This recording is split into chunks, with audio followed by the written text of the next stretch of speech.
Hi all. So I was recently in India working on a project related to maternal health and issues that affect mothers and women around the world. And I had the opportunity to meet a really beautiful young woman by the name of Ruby. And she's doing really important work in this field. But what fascinated me as we got talking was her story, and the story in particular of her mother, Shakuntala, who was married at the age of 13 and essentially got pregnant almost straight away, and the tragedy that ensued from that. And I'll let Ruby share that with you. So this wasn't actually intended to be a podcast, hence the quality isn't great. But when I listened back through it, I just thought there's so much here that we can learn from, and just about the way that the world is. And Ruby's just such a delightful human being. I wanted to share her voice with you and her experiences and the things that she's learned kind of growing up, and the lessons that her mother has also imparted to her based on her experience. So let's get to the story.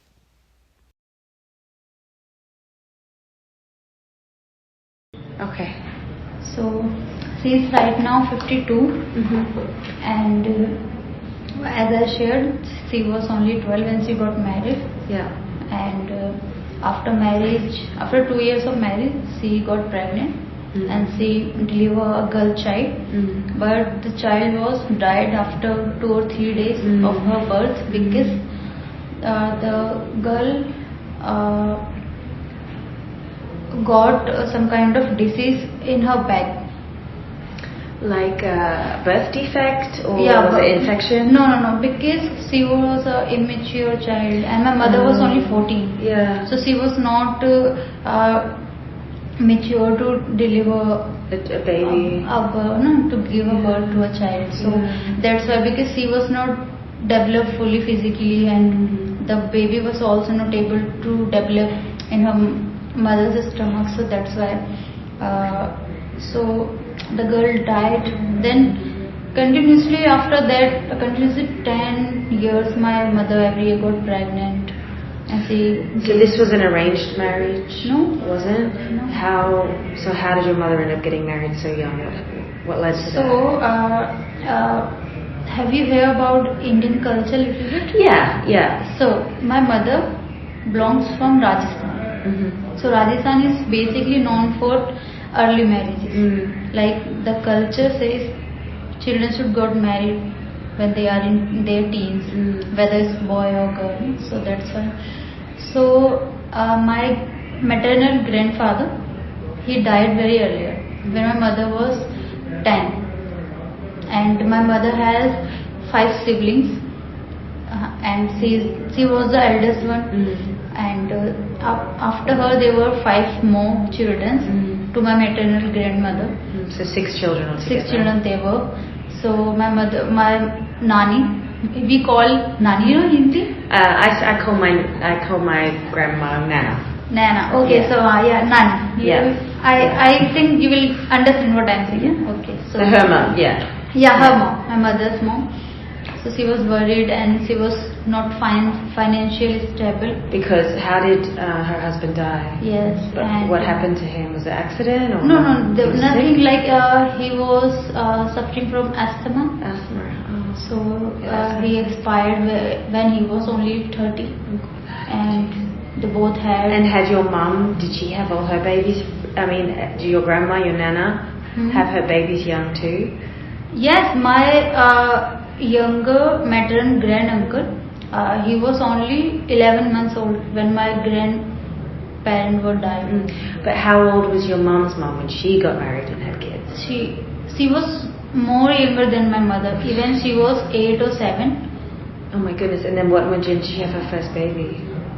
Actually, last year my granny expired, so right now I don't have But idea. she was obviously had a baby at 12 or something, very young. Because my nana, my nanu, like my maternal grandfather, when he died he was only 30 and he had 6 children. So we can calculate how young my granny was when she gave birth to her first child. So these were the circumstances when. So my granny thought that I should get married my girl so my responsibility will be less. Like she was not financially stable, and there was nobody to earn. No man. Yeah, they were men. They were my 4 maternal uncles, but they were too young. One was 11 month young only.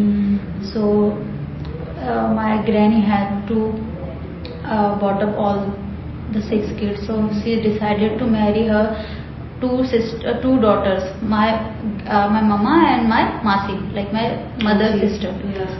They both got married to a similar family, to my father and my uncle. And how old was your auntie? My auntie was only 8. 8, and your mom was 12. 12, yeah. So they both, my elder uncle, like my father's brother, he was already married in the similar village, and he asked my granny to marry your daughters to my brothers. So she decided, okay, because I am already alone to bring up them, so she decided to get married her 2 daughters to the person who she know. So my mother and her sister got married to the family, and my father was 17 or 18 that time. And my auntie's story was also similar. She also lost her 4 first kids.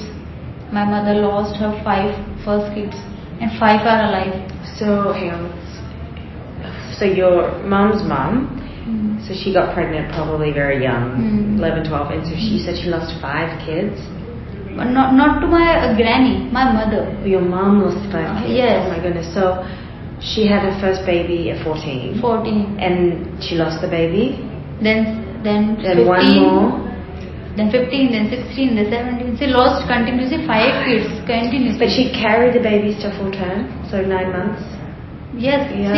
she delivered after full time, but because she was not mature, she was not physically developed, so that's why she lost babies. Because of babies were not grown up that much as they should have. So what were the reasons that she lost the babies? Obviously, early pregnancy. Did they tell her what was wrong with the babies when they were born? Like what conditions they had? First baby girl, there was something on her back. So in her, so you said in her spine? Yeah. Like spina bifida or something? Something like that. No? Okay. So they were not aware of this, so they had no clarity. Okay. So they just say there was something in her back, and it burst after 2 or 3 days, so she died. Okay. And so first was like that, and after that 4 boys, and they were also died within a month. Like one was after 4 days, 6 days, and then And any reasons for those? Similar reason, early pregnancy. Just early pregnancy. Because they were not that. Actually, when my mother was pregnant, she was also not getting the things which she should have gotten, like good meal, nutrition. So that was lack of nutrition, lack of awareness about the pregnancy. She was not getting rest. She was doing work throughout the day. Every household chores she was doing. Cleaning, labor work. Everything. So that's why also the kids were not grown up. And the 6-year-old... Was it she the poor family? Yes, obviously it was a poor family. If it was not, so why they had to marry their children at that age, no?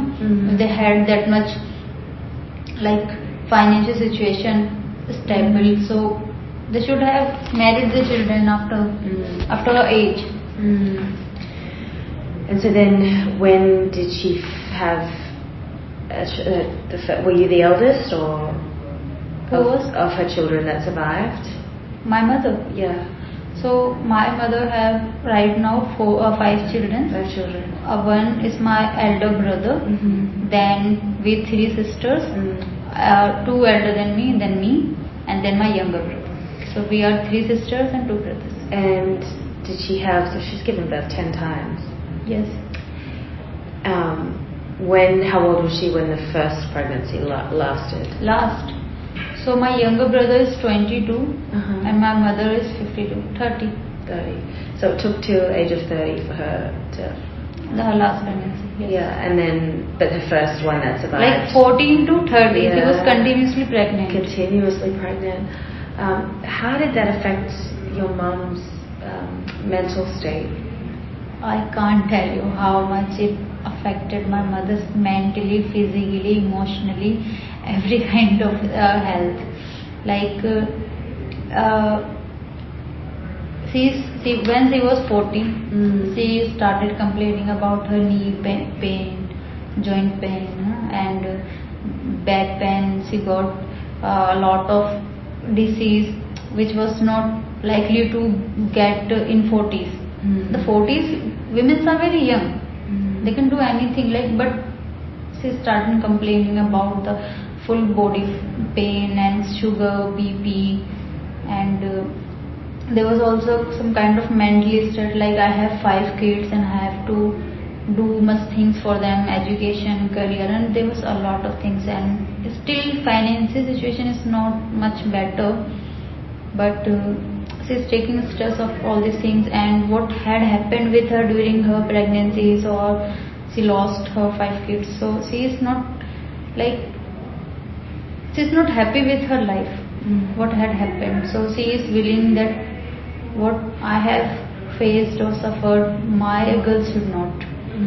She is trying to make sure that whatever I have faced, I will not let my girls or my kids suffer all these things. To make sure all these things, she is suffering and she is not mentally stable. Is there services to help her, support her? Your mom, is there services that can sort of help and support her in India? Oh, sorry, I'm... Services, mental health services. So my mother is getting or not? You are asking me? Yeah, is she able to get help? She is not getting any kind of help. Which kind of help? There's nothing like that. When that time when she was pregnant, there were no medical facility related to women. They were not that much in culture, but nowadays government is working, they are paying for pregnant women a minimum average for a month to have nutrition for them, to their kids, so that's why. But that time there was not any kind of any scheme, so my mother didn't get anything like that, so she is not getting. And is she still with your dad now? Yes. And they're in Delhi? Yeah, both are. We are living in Delhi. And what was your childhood like? What was your childhood like? My childhood? Yeah. It was not not that much something excited to tell about my childhood. Normal, a struggling family. We had to struggle for everything, school fees also. And there were many things, mother was not educated, father was also not, but he was just... What did your dad do? He was a truck driver. Truck driver. But last 14 years, he's not doing anything. He's at home. He retired. Okay. He retired, self-retirement. He took self-retirement from the work, and he said, I have earned and I have brought up all my kids now. Your responsibility to brought me up and to take care of me and your mother. So all our 5, our siblings are working to protect our family or ourselves. So you're all still living at home? Yes, we all are living in our home. And none of your siblings are married? Or? No, 3 are married. Okay. Me and my younger brother are left, but 2 of them are living with us, my elder sister. She got married, but she got divorced early, and she has a girl also, 6-year-old. So she's living with us, with her daughter, and my elder brother, the eldest one, who is earning right now in my family. What does he do? What does he do? He is also a truck driver, doing a private job, driving, and he got married before 12 years. But last year her wife died, so he's also living with us. What happened? She was sick from a long time, so we could not recover her from her sickness and she died. I'm sorry to hear that. What are maternal health services like now in India? So when your sister had her baby compared to, obviously what your mum did, had very little care. For a family like mine, there's nothing changed. When my mother was pregnant and my sister was. Nothing's changed. Nothing is changed. Families like mine, there's nothing is changed. Like my mother had to suffer, as I have seen my sister, to suffer for the minimum things, the little things for proper nutrition, for proper awareness and medical facilities. See, I had seen her to suffer for this. Like their medicals and hospital are so far. If they are government medicals, if we reach the government scheme, so they are so far. Poor people try to reach them, but it's hard to reach. To the hospitals? Yes, like you will have to go there early in the morning, 4 or 5, to get the checkup done in a single day. Otherwise, you will get date for next week. Like so it's hard to get appointments. Yes, so that's why for the poor people it's very hard. If you're getting private, like public hospital facilities, so they are very high. So poor people cannot reach them. So your mom or your sister, were they able to get frequent checkups or not really? My mother didn't get any frequent checkup. Did she go to the doctor at all for her pregnancy? No. She didn't met any doctor single time during her 10 years pregnancy. So where did she give birth? At home. And did she have anyone there to support her? Like, yeah, there is a woman in India which we call Daima, which helps women to give birth to their child at home. Like a doula. She has some kind of techniques without medical. Right. And so they just come and they help. Yes, they come and help, and they charges for that. Whatever the person want to give, they do not ask for, but for your willingness, if you want to pay, so you can give anything like sari and all, mithais you give. And this happens in the villages and in the cities? Yes, my mother gave birth to her children in Delhi. Wow. So she got the dye every time, and even my Masi also. And when they have home births, are they in pools? Are they just in the floor? Floor, like khat. Yeah. Here, what it was seen khat. What is khat? No. Like a similar like bed. Okay. With the lassi and all. Let me show you. Yeah. Let me show you the needle. Like it's easier to get deliver on the cart as comparison than bed, because it's very flexible. Okay. And what happens if something goes wrong in the home birth? Can they go to a hospital in an emergency? It was not that much awareness that time, no? So that's why. So this is called cart. Are home births common now still? I see. Okay. Have you seen that before? Yeah, it's just like a mesh. In village, we sit on that only, not chairs and not bed and all like that. No? I see. It's like just a mesh bed. Have you visited any village in our India? Not yet. You should. I will. You must actually. Yeah. I will say. You must. Yeah, I will. To get the proper, what you are searching for, the proper knowledge about the India, you should visit villages. Yeah, definitely. So what was the question? So what happens if something goes wrong in the home birth? Are they able to go to a hospital for emergency care or not really? No, actually first the old people used to think that the hospitals are not good. When people go there, doctors kill them, their kids, and some miscarriage and all. They do that to reduce the population. So that's why they denied to reach the hospitals for the Do you believe that, or do you think that's just conspiracy? Literally, I have not believed that. The old people used to, like my grandparents and their parents used to think that. So first reason is that they don't want to reach hospitals for the delivery. Second, they never think how many months the woman have completed of a pregnancy. So when it is started labor pain, suddenly they call the daima and she came and she helped to give birth. So this happens.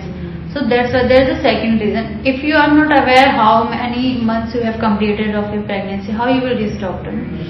So second was that, and third was lack of awareness. Nowadays there are many government schemes which aware pregnant women about the procedure, what should they follow, the injection, what they should take during pregnancy or after giving delivery and all. But that time lack of knowledge and lack of awareness was the reason that people was not reaching to the hospital for delivery. So when your mum was pregnant, she had no idea how far along she even was in the pregnancy? Yes. So she just would wait to go into labor and then call. After 6 months, she's pregnant of 6 months, but she's not aware of that. So there's no way. So suddenly she got she's feeling dizziness, and some doctor, the local doctor, has checked her nerves, and they say yes, you are 6 months pregnant. So these incidents happen. So she never took a pregnancy test. So she just would feel maybe sick or her belly would start to feel kicks in her belly. They used to think that. Fascinating. I have one baby that I had last year. Yeah. You're not looking at that. And I mean, you're very fascinated about it. But I just can't imagine not knowing and not being able to take a pregnancy test or go to the doctor and just one day suddenly you feel pregnant, or you know what I mean, or someday your belly grows. I can't get my head around it. I can't. I can't get my head around it. I think that's just mind blowing. What is this? So you said today it hasn't changed that much. So there are still cases like that where women just don't. There's no way for them to even know if they're pregnant. Is that still a thing? No, not now like that. As I'm sharing, there are multiple schemes to aware women about the pregnancy and the nutrition they should take during pregnancy and what they should do, do's and don'ts. There are activities government also sending people to aware women. And you have heard about Anganwadi? No. What's it called? Anganwadi, it's a government scheme where government employees aware people about their health education, pregnancy, disease like malaria and all. So they go to the community and aware people about that, so they don't get stuck in this disease, or they should not get into the problem during pregnancy, related to pregnancy. So they give birth to a healthy kid. So for that, government have taken this initiative. It was earlier only in urban areas, but now they are reaching to rural area also, because the rural areas are very behind from the urban areas, so that's why. Wow. And what about vaccines, child care in India and some of the poor communities? How do they get access to those things? Does the government provide that? How does that work? Right now or before? Before and now. Okay, so before, I'm not aware about that, but if I'll share about the 12 to 14 years back, when I was growing, when I was in school, so I was listening about them, these schemes. The government have started these new schemes and these new schemes. So India is working on like vaccines and all. They are providing 9-month vaccines for pregnant women for each month, and it's totally free of cost. What kind of vaccines do they give? Like HIV free Okay. and all, the cancer related. So mother and child won't get any kind of disease if they are taking vaccine. So that's why people are going and taking from government places like dispensary, government hospital, and as I said, Anganwadi. It's Anganwadi playing a very important role for awareness and giving government schemes to the normal people. The Anganwadi is very important for every member of community.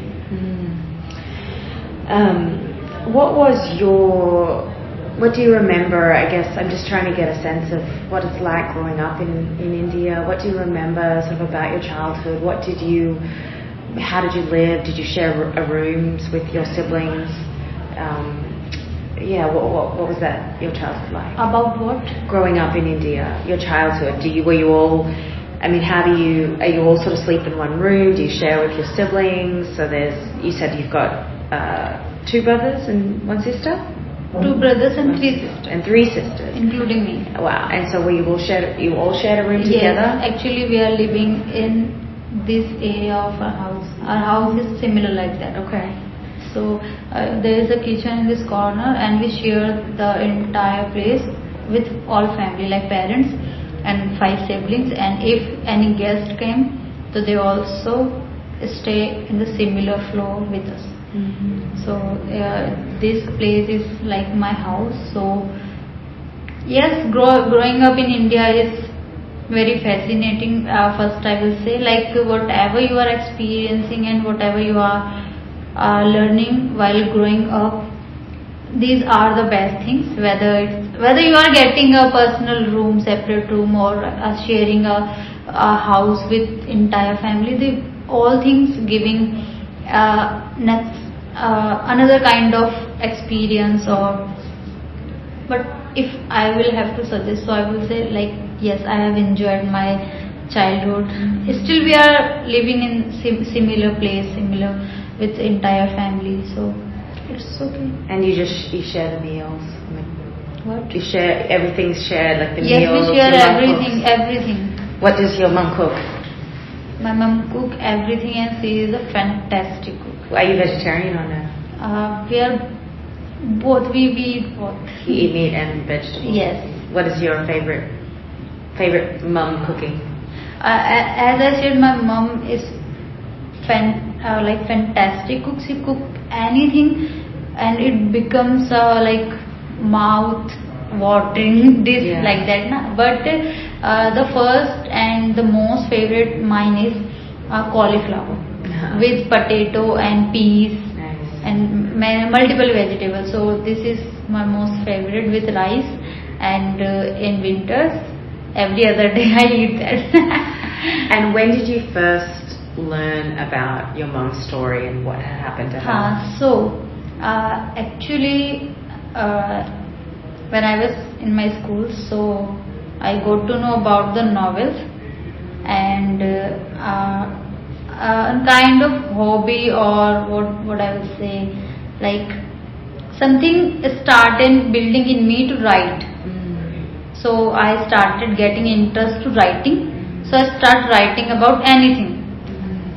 When I was only 14, I was in 8th standard. So I used to write about my day, how I spend my day and all. Then I started writing about my friends. Then I got to my mother and I asked her about her. I'm a very what we say, which ask multiple questions.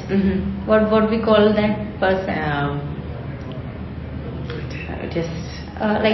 I used to ask for it, but yeah, you asked a lot of questions. I was very crucial, I have to ask a lot of questions about everything. So I started my mother asking how you were in your childhood. You were naughty, or you were very sensible, you were sensitive, or how your parents used to treat you. So she started narrating her story, and I started writing down, and every day I write something about my mother. So like I should not forget. If I forget, so I have that written, I have. And I want and I wish that one day I will write a book on my mother's life journey, and I will publish it. It's an incredible story. So I have written down multiple stories of my mother's childhood to still whatever she is facing, I'm observing, and I ask her also, and I write it down. And after asking my mother, I didn't went to anybody to ask about the stories or anything, because I got lot of content from my mother. Like I cannot write anything better than my mother's story. So I started writing about her, and I'm writing. And you said your grandma was alive, or she's not alive? Last year she passed died, away. that's right. How old was she?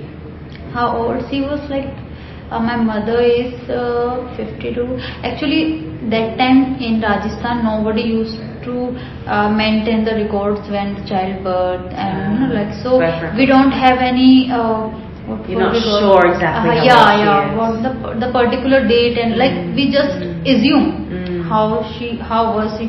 Like my mother is, right now mother 52, and she was 30. 80, we can count her. Okay, 80, right. 80, yes. Wow. And what was your mom's relationship like with her mom? Oh, it was Strong. very pure. It was like they were connected with soul. My mother was eldest one, and after got married to my father and my mother took care of my granny and her rest children who didn't get married that time. So they brought all them to Delhi to help them financially, because they were in village, so there was no connection in 1980s. So there were no phones, no that much connectivity between people in a village and cities. So they brought them in Delhi, my parents, and they helped them to reach jobs, a home, shelter in Delhi, and from that time they are settled in Delhi. So even my father's relation was also very strong with my granny. He used to worship her like her own mother, because she was like that. See, my granny has also a very strong story. Her mother died when she was only 1 or 2 years old. How did her mother die? What happened? My granny's mother. Yeah. People say like that time people used to die very earlier. So I have heard that. So my another woman brought up my granny, and she got married her early because she don't wanted to live in her home. That's why she got her married earlier to my maternal grandfather. So the story is very vast. Amazing. So I guess you'd say India's come a long way then. Since a few decades ago, India has come a long way in health and awareness for women and girls. Where? India has made a lot of progress, would you say? Yes. Yes, I'm growing up and I'm seeing, I'm observing, I'm working in I have worked multiple organizations, so I'm seeing that government is developing many schemes, policies to develop and support women's, children's and their health and their status. So government is doing that. When did you go to school? What was your education like? So I have studying in a government school from starting, like 1st to 12th. I studied in a government school, and my all siblings also. We all went to government schools, and after school I choose correspondent, like distance education. Oh wow! For my graduation. How did that work? So you mean you went to public school until you graduated high school? Is that- No. Okay. Okay, so from first standard to 12th, I went to government school. Government school, right. Okay. And after school, after 12th, Yeah. I pursued distant education from college. And where was that college? The college is in Delhi, but I just go there to take exams. Oh, but you studied from home. Yes, I'm studying myself and I'm doing job. That's why also I cannot. So you worked during the day and then did this correspondence at night? Yeah, no, not night, but like I just go to my college to take exams once in a year only. Are you still studying now? Yes, I study myself at home whenever I get time, like weekends and all. What are you studying? In this month I have passed my graduation. Congratulations. Thank you. So what's your degree in? Bachelor's of Social Work. Awesome. As I'm doing social work, I'm working in an organization. So that's Amazing. So what started this path for you in wanting to work with the organization. with the So, organizations? In my locality where I live, the locality was before 10 years, the place was not that much safe for girls. So another organization, Plan International. Why was it not safe for girls? There were many factors like there was no street lights. Right. Okay, so there was no police station. Right. And there was no public toilet safe and protective, like they were open if women will use and you can wash them from top. So these were the factors women were suffering. So one organization chose this area to work to make the area safe for the girls, and they gave the name to the project as Safer Cities for girls. So when I come to know that this kind of organization have started work to make our city, our locality safe for girls, so I joined them as a volunteer. And when was that? What year was that? What year did you join them? Okay, so I joined them in 2014 when I was also 14. Okay. I was only 14 that time. I chose. What inspired you to want to join that so young? So my school friend took me there, and she said that I used to be disturbed from all these things. Like my house had not any personal toilet. We used to use public toilet. Okay. Like entire colony using the similar toilet. And they had showers there too? Or you had Yes, showers? Public showers? Yes, he Okay. charges. It charges per person or per time. Like if you go once, so they charge that. If you go again, they will charge it. So like that. Okay. So I used my entire family and multiple families from our locality used to use the toilet, but I was very disturbed from that. And you would have to pay to use Yes, the toilet? each day, each time we had to. So they were public parks, but we were unable to play in the parks Because you had to pay? Yes. You had to pay to go to the park? No. We didn't have to pay, but the men's had occupied the park. Like they used to play cards, and they are laying down. If women and girls are passing the park or playing, just they comment negative comments. Like harassment. Yes, like harassment, open harassment. So I used to be very frustrated. All of these things. Multiple times I have complained in police station that we want you to make this park free from the only men's. You should you should hire a kind of caretaker for the park to not to happen all this harassment. But they used to just avoid us because I was only 14. So that's why who will listen the kids thing. So my friend took me to that organization. That the organization is working on the same things which you are trying to do for. And what was the name of that organization? Plan India. Plan India, okay. It's an international organization. Yeah. Plan International also we call it. So they run a project Safer Cities for Girls, and I started volunteering there after my school. Like I reached at 1 a.m. and after having meal and all, after 2 I just go to there, and I come back to 5 or 6, like whenever I have done my work. So I learn there how to work for community, and how to work selfless, and how to live for others, and many things.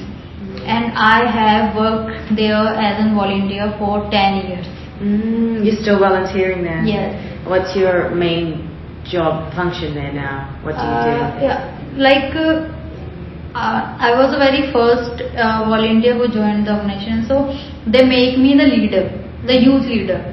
So my work was like, I didn't get paid for that work, but I was doing volunteering there.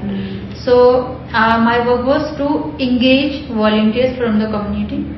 Like if problem is yours, then solution also you have. So it was our aim, like we used to engage the youth. If it's your problem, so you will get the solution, and we will take the solution to the higher authorities to implement them in our community. So it inspired me. After that, when I passed my school in 19, then it was COVID and all in 2020. No? So I got an opportunity to mobilize people for getting vaccinated. So people were not ready because they were thinking the vaccine is the reason of like multiple people are dying because of vaccine. The COVID vaccine. Yes. No? So someone told me that you have to mobilize people and make them convinced to take vaccine. Vaccine is not their enemy; it's their friend to protect them from the COVID and all. No? So I got paid for that work. So I worked there 2 years as an employee, or we can say, and from their field work I also get courage to work for the community and community development. After that I placed here. From last 2 years I am working here for At Just Rights? Yes, at Just Rights. And tell me a little bit about the work that Just Rights does and what you do for Just Rights. Sorry? A little bit about the work of Just Rights. Okay, so Just Rights and this organization have multiple departments. I am working in campaigns. Campaign department. So in campaign department, what we do, we mobilize people to help children and kids, and like we work for the people and work with the people, like that. So there are many factors we are covering, like child trafficking, child labor, child sexual abuse, child marriage, like multiple topics. So what we do, there is our team in field, and they identify the traffickers. Then we reach the trafficker and we got FIR against them. Then we rescue the children. So there is a long process for the children's safety. And similarly like that, child marriage. We are trying to stop child marriage. Like we are trying to decrease the ratio. In India, right now, 23.3% is child marriage ratio. Every year, 23.3% marriages are child marriage. 23, wow. Yes, happens. Is that number getting better? Is that improving? Yes, we are working on that from last 2 years, and Assam has released Just Right has released a report of Assam from last 2 years, our intervention and government intervention. They have said that Assam is a state in India. They have said that the Assam people, 81% of decrease have seen that child marriage reducing because of our intervention and government's intervention. So this is the change we have made in 2 years, and by 2030 we want to decrease child marriage percentage by 5%, 23% to 5%. How do you educate people about child marriages? What is your approach in warning them against it? Our approach is like we identify the areas where child marriage happens the most. Like we cannot see in only a rural area child marriage happens. Urban area also doing the same things with the kids. Like last year, a team of volunteers, including me, went to the multiple areas of Delhi, and we find that the teenager girls have kids. The how? If teenagers having kids and they are looking married, and we ask them, she said that yes, I am married and it's my kid. So what does mean? Child marriage is taking place in Delhi also. So we visited multiple areas in Delhi, and we identified that Delhi is also a city where child marriage exists still in 2023. So we identified and we aware about in India there is a law like the Prohibition of Child Marriage Act 2006. So we tell them about that act. There is a punishment of 2 years or 1 lakh fine if someone is participating in child marriage or conducting a child marriage or doing a child marriage, like on and on, so like that. So we tell about them the law and the punishment. What is the punishment? 2 years of imprisonment and 1 lakh fine, and both can be. Is it enforced or not really? It's enforced. It is enforced. Okay. If we will FIR about the police will arrest people for it? Yes. Okay. So we aware about them, and we have a pledge letter also. We take their sign on this letter that we will not conduct any child marriage before the legal age of boy or girl. Boy's legal age is 21 years. If boy is below that, so nobody can get him married. If someone is trying, like he is doing child marriage. Okay, and the girl's age is 18 years. If girl is below 18 and someone is trying to get her married, it's a child marriage. And even the girl and boy are doing volunteering with each other, it's also child marriage. So India has rules and laws to stop child marriage. And in India, it's the woman's family that pays the dowry when she gets married? Yes. How does that work? How is that calculated? Is that becoming less common now or still common? Actually, it was very common, but nowadays it's have become a taboo. Like if you are taking dowry or giving dowry, like you are greedy. And also there is a law also in India to stop the dowry system, because sometimes the parents who are unable to give dowry to the groom's family, so they kill the daughter. So that's why government has made many rules. If someone is giving or taking the daughter when they're born, yes, right? giving or taking dowry, they will be in imprisonment. So would you say that even though there's a long way to go, that it's sort of in the right direction in terms of progress with this? Sorry? It's things are moving in the right direction, even though there's a long way to go. Yes. We can say that things are improving, but we will have to work hard, and we will have to work in a group. Like if we will run individually, so we will get tired very easily, but if we will run in a group and we will work in a group, like entire country will become one, then the challenge will be look easy, and we will achieve our goal as we have fixed a date or timeline. So and growing up, you said earlier that your mum wanted to make sure that what happened to her didn't happen to her daughters. So what sort of wisdom did she give you? What did she encourage you to do and be growing up? So I have two younger sisters, adult sister to me, and they both got married when she both were in their 20s. So it was their choice. My parents asked them, you want to study more or you want to stop your studies? So they said, okay, we have done with our studies, we don't want to continue our studies. So they married them. Got them married after. But it was their choice. By their choice. Yeah. But if they have asked that we want to study more, we want to do job, so they had opportunities. Similar happens with me when I passed my 12th, my schools. So my parents asked me, what do you want? You want to pursue higher education, or you want to stop your education, want to do job? Then I ask them, I want to pursue higher education and I want to do job also. So they have decided, till then you will not say, yes, I have done with my job and education, I want to get married. Then before that we will not think about your marriage. And similar with the other girls of my family, like my niece and my nephews and all, they are giving the same opportunity to them. We will not think about your marriage before you are not letting us know that get us married. So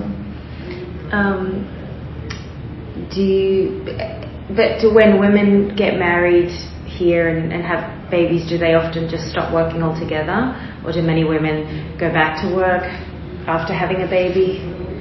So people from the educated families understand that giving birth to a kid is not a full stop to a woman's career or life or job. So they give opportunity and they support them by taking care of their kids at home, the in-laws. But the families like mine, there is no opportunity for the women after marriage and after giving birth to the child. They think that the bringing up a kid is only a responsibility of a woman. To the women. To the women, to the only women. So the woman's job is in the home essentially, yes, and the men's are only to earn, women's are only to run the family. They think that families like mine.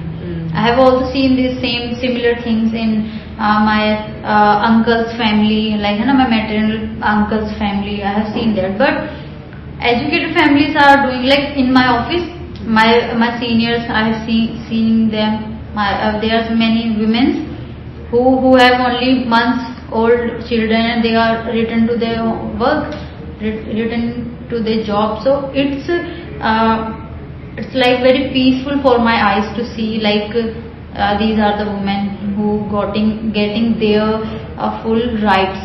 Like so I also think that I will also create the same environment or the situation to my family for every woman, even it's my sister-in-law or it's me or my sister. They should also get their rights, what they want to do after marriage or after children. So I want this. Is that something you want one day? Do you want a family and to be able to continue working as well? Obviously, I want to. First of all, I just want to get higher and higher education. Like right now, I have completed my graduation. I have completed on my own. Like there was no financial support from anybody. I just earn and I pay for my college fees annually. And for December, I'm about to take admission in my master's. Congrats. In social work? Yes, in social awesome. work. After 2 years, I will take admission in advocacy for 3 years. I also want to learn LLB and all, like law. Yes. Yeah. So I will pursue that, and after that, when I will be stable to study PhDs, then I will pursue for them. During these periods, if I will feel that okay, I am unable to do that on my own, then I will think about marriage. Otherwise, if I will get a handsome salary during this period, so I won't marry before my PhDs. So these are my goals. PhD? Yes. After law, I want to do PhD. Yeah. And then maybe you'll think about it. Then maybe. If I will feel okay, life is hard and I cannot live alone, then if I will satisfy with living alone or pursuing education and working for the community, then I want. But you don't. Did you feel pressure to get married growing up? No, that wasn't. No. Yeah. My parents have said to me that we will never ask you until you will not say to us, okay, get me married. Until they will never ask me to get married. Whether I will earn or not, they will not ask me. It's totally because the situation have changed my mother's mind, and my mother is the pillar. Yeah, I mean everything she went through. Yes, she is the only pillar. Like when my sister was in 9th or 10th standard, my uncle asked my father to get her married, but my mother She was just like she fight into entire family, my father, my uncles, my aunties, like if you have guts to let her get married, I will see you. Yeah. She fights to everyone to not to get her married. But when my sister said, okay, I have come done with my education, then they got married her. And just, I guess my last question, obviously you're doing very important work, it can be very heavy work. So how do you take care of yourself? I have a full day plan. Like I am very into in education, in studying, in writing. So I woke up at 5. Okay, I will share my entire plan. May I? Yeah, of course. Okay.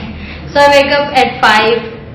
Then I freshen up and all. Then at 6 I do exercise regular. What's your exercise? Normal exercise. First 15 minutes Like walking. go for a walk, yeah. 15-minute walking and 15 minutes exercise, like warm up, Yeah. to keep all the joints Moving, right. moving and working properly for entire day. Then after that I pray for half an hour and I read Bible for half an hour. Pray for everyone whoever connected with me in my life. So after reading Bible and devotion. So you're a Christian? Yes. Okay. I have adopted. Oh, so you converted? Yes. When did you convert? It's also a long story. Okay. Should I? In a nutshell. Yeah, in a nutshell. Okay, I'll share a bit after that. Okay. So after that, I take a good meal, first meal of the day. Then I come to the office. I work here for 8.5 hours. Then I go back, and in the travel I read book. Okay. You take the bus? Yes, I take the bus.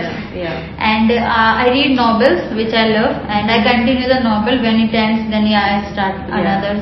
And I read novels in traveling to save my time. After reaching home, I go to the classes for better English spoken. Actually, government school didn't teach English spoken, so it's hard. So after schooling, I have learned this English which I am speaking in front of you. Yeah. To taking classes from tuitions and all. So after reading the tuition, again I pray and all. Then I spend time with my family, talk them about the day, how they spend, and after that the other problems of the family I try to solve them. Like something happened in the house, something is not working, and also I go to them. Then I go to bed. I take 8-hour full sleep. Good for you. So about question you asked me. Yeah. So, okay. As a normal Indian family, we were going through multiple problems in a similar time, like financial situation and trust issue in the family and fights and all, misunderstanding. So, and I was like short-tempered. I was very short-tempered during my teens. And one of my friends took me to the church for praying. So she asked the pastor to pray for her. She has a short-tempered problem. She is very aggressive. In little things she get angry. So he prayed for me, and from that day I started feeling calm, and I started taking things very easily. Like someone is trying to make me angry, and I didn't get. So I think there was something who attached with my soul, and then I shared with my family, and slowly my family started to go there, and my entire family adopt the Christian. So you're all Christian now. So you converted from Hinduism. What year was that? Hinduism. What year did you all convert? I started to go there in 2009. Okay. And so you were very young. Yes, I was only 9. Wow. Okay. And actually I born in 2000, so the year and my age is similar. It's 23. I am 23. So my family started going there in 2018. 18. I was in 9 and they 18. Like after 9 years, they started to follow. And right now my entire family going there, and they all are very happy. And is it accepted Is there any discrimination if you convert to you leave Hinduism? I guess is there. In India, there is like people are used to abuse, like they have converted for the money, they got something from the church, and people from the church do that. They convert by giving money and offering some things, some goods and all. So that's why. And what happened after starting going to church, my entire family, my situation started to change. Like our arguments stopped. Like neighbors are not getting any sound from our house. Like they are fighting. So they are thinking they have given us the things which we were suffering. They started remembering like they have gotten 1 lakh per person from the church. So who gives like that? Yeah, like, but we ignored them because they don't know what we know. So there's no use of arguing with them. So we didn't say anything. But in India, it happens. When anybody changes from Hindu to Muslim, Muslim to Christian, the multiple rumors you will hear about you. And we have also suffered for starting 1 or 2 years. We suffered, but after that people forget, and we become used to of this. Well, thank you, Ruby. I've taken so much of your day anyway. You're doing such important work over there. I don't want to. You can ask anything, or if you want. We have. Thank you. Hi, you're listening to Dispatches on Parenting Across Cultures with Holly McKay. I'm Holly McKay, and my aim is to take you to many different corners of the globe, illuminating the very different and the very universal ways that we mum and dad. My disclaimer here is that you might hear a few baby cries and giggles in the background. The joys of being a working mum. And because we are going to many edges of the earth, the quality might not always be so great, so please do bear with me. Now, let's get to the pod. Thanks for listening to Dispatches on Parenting Across Cultures.